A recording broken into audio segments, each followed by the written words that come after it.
New Brunswick ended the last fiscal year with a $104.4 million deficit rather than a projected small surplus.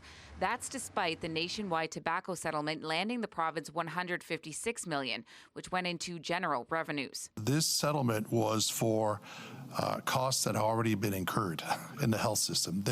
We're being reimbursed for the healthcare system's burden related to tobacco. He said the province is owed about $596 million under the lifetime of that agreement.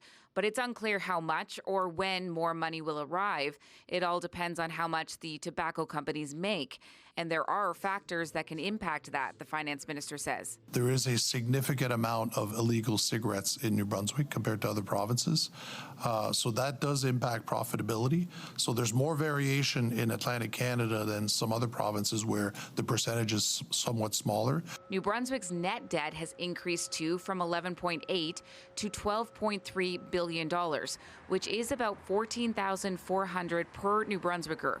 The largest spender, again, the Department of Health, which spent $337 million more last year than originally budgeted. We also saw out-of-province costs exceed budget this year for New Brunswickers that required health services outside of the province.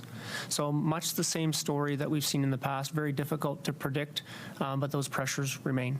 HST revenues were lower in part because of the federal government's so-called GST-HST holiday in the winter.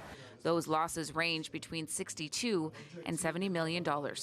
And Todd, as for recouping some of that money that was lost during the GST-HST holiday that happened earlier this year, Legacy says they're still in discussions with Ottawa because they feel confident they can recoup at least some of that money. Todd. CTV's Laura Brown at the legislature in Fredericton.